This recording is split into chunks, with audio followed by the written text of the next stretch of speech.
사라진 1등석입니다. 자, 그룹 걸스데이 출신 배우 해리가 외국 항공사로부터 부당한 대우를 당했다고 폭로를 했습니다. 예. 자, 많은 사람들이 나도 비슷한 경험이 있다라면서 공감을 했는데요. 바로 보시죠. 자, 해리 씨가 어제 소셜미디어에 올린 글입니다. 한 달 반 전에 예약하고 좌석까지 미리 지정을 했는데 퍼스트 클래스 좌석이 없다고 이코노미로 다운그레이드 됐다라고 밝혔습니다. 그러면서 환불도 못 해주고 자리가 마음에 안 들면 다음 비행기 타고 가라는 황당한 그런 항공사다라고 얘기를 했는데요. 심지어 두 자리를 예약했는데 어떻게 둘 다 다운그레이드가 될 수가 있나라고도 밝혔습니다. 좌석까지 미리 정했는데 강제로 이코노미로 낮춘 데다가 환불도 못 해준다. 자리가 마음에 안 들면 그냥 다음 비행기 타고 가라. 이게 말이 되는 건가요? 그렇죠. 근데 비행기를 탄다는 게 결국에는 해외에서 여행이나 뭐 여러 가지 일정을 소화하려고 타는 거잖아요. 그렇죠. 이게 마냥 다른 항공편을 기다리는 건 사실 쉽지가 않지 쉽지 않을까요? 않죠. 네. 항공사 아까 대답이 타려면 타고 말면 말아 뭐 거의 이런 식인데 그렇죠.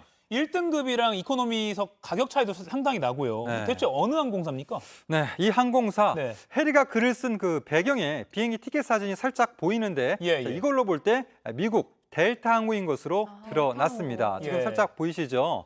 자, 해당 항공편을 보니까 미국 LA에서 뉴욕으로 가는 비행기인데 이코노미 좌석과 퍼스트 클래스 좌석 금액은 2배에서 3배가량 차이가 났습니다. 자, 좌석 2개를 강제로 다운그레이드 당했기 때문에 피해액은 106만 원에서 최대 448만 원가량 발생할 것으로 추정이 됩니다. 근데 이 델타 항공이 악명이 높다고도 또 알려져 있는데 네, 사실 네. 저도 예전에 피해를 입은 적이 있어요. 아, 그래요? 저런 피해는 아닌데 네. 제가 안에서 여권을 두고 내렸는데 분명히 그 안에 두고 내렸는데 안 주는 거예요, 계속. 그래서 여행을 갔다가 한 6시간을 공항에 잡혀 있었던 적이 있었거든요. 그래서 저도 좀 해임 기자의 잘못도 있는 거 아, 근데 분명히 있는데 안 주고 줄 수 없다. 아, 그러니까 뭐 줄 수 찾아봐서 없다고. 시간이 좀 걸리더라도 찾아주겠다가 아니고 네, 줄 수 절대 줄 없다는 수 것도 없다. 뭡니까? 근데 저 약간 여행 계획이었잖아요. 항공사의 그 친절함과는 다른 분위기 확실히. 네, 그렇죠? 확실히 예. 지금도 저렇게 느껴져요. 근데 이번과 좀 비슷한 갑질 논란이나 뭐 인종차별 이렇게 어. 여러 차례 문제들이 있었잖아요. 네, 그렇습니다. 맞아요. 자, 물론 뭐 어떤 분은 델타 항공을 싸고 또 괜찮게 이용했다라고 하는 분도 있습니다. 자, 그러나 심심치 않게 승객에 대한 횡포로 무리를 빚어왔습니다. 특히나 인종차별에 대한 문제가 자주 불거졌는데요. 자, 한인 일가족에게 모욕적인 언행을 하고 탑승을 거부한 일이 있었고요.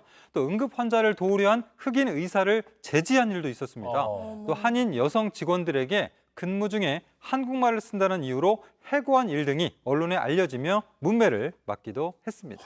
이 정도면 알려지지 않고 그냥 넘어간 일들도 횡포도 많을 것 같아요. 예. 델타 항공은 이번 사건에 대해 어떤 입장을 밝혔나요? 네, 이 델타 항공 측은 사건에 대해 관련 부서에 전달을 했다 하면서 현재로서는 답할 수 있는 내용이 없다. 뭐 이러한 입장입니다. 답할 수 있는 내용이 없다네요. 지금 이렇게 소비자들의 불만이 많이 나오고 있는데. 네. 근데 이게 오버부킹이라는 그 항공사의 관행 때문이잖아요, 일단은. 네, 그렇습니다. 그 오버부킹, 초과 예약이라고 하죠. 예. 취소할 경우를 대비해서 정해진 좌석수보다 더 많이 표를 판매하는 겁니다. 항공사 대부분이 이런 관행이 있는데 과도하게 많이 판매하는 경우가 문제입니다. 델타 항공이 그런 편인 것으로 알려져 있고요. 예. 예측과 달리 취소표가 하나도 안 나오면 결국은 정상적으로 표를 산 고객 중에 누군가는 비행기를 못 타게 되는 겁니다. 근데 그렇게 누군가 못하게 되면 뭐 좌석 등급을 올려주면서 아 죄송한데 저희가 그쵸. 오버부킹이 돼서 네. 다음 네. 편에 좀 탑승을 부탁드립니다. 그 대신 저희가 등급을 올려드릴게요. 그렇죠. 뭐 이렇게 하거나 이런 보상 혜택을 주는 곳이 있는 게 대부분이라고 저는 알고 있는데 네. 그냥 이번 경우처럼 자리 없으니까 못한다. 그냥 다음 비행기 뭐 알아서 타고. 고객이 해라. 이게 이런 뭡니까? 거잖아요. 자, 항공사마다 이 오버부킹은 드물지 않은데 예. 보상이나 처리에 있어서 항공사마다 대응이 좀 천차만별입니다. 예. 게다가 델타 항공의 경우 오버부킹 피해를 본 승객을 설득하는 과정에서 특히 아시안계 손님들에게 모욕적인 언행을 하는 등 인종차별 논란도 몇 차례 있었습니다. 그 10월 2일이 이제 임시 공휴일로 지정이 되면서 네. 그 추석 연휴가 최대 6일 동안으로 이렇게 연휴가 이어지게 네. 됩니다. 그때 해외여행 수요가 폭증한다고 뭐 어제 이미 뭐 여행사들마다 전화가 막 그렇죠. 많이 왔다고 하는데 델타 항공이 이번 사안에 대해서 어떻게 우리 국내 소비자들한테 대응을 할지 좀 잘 지켜보도록 하겠습니다.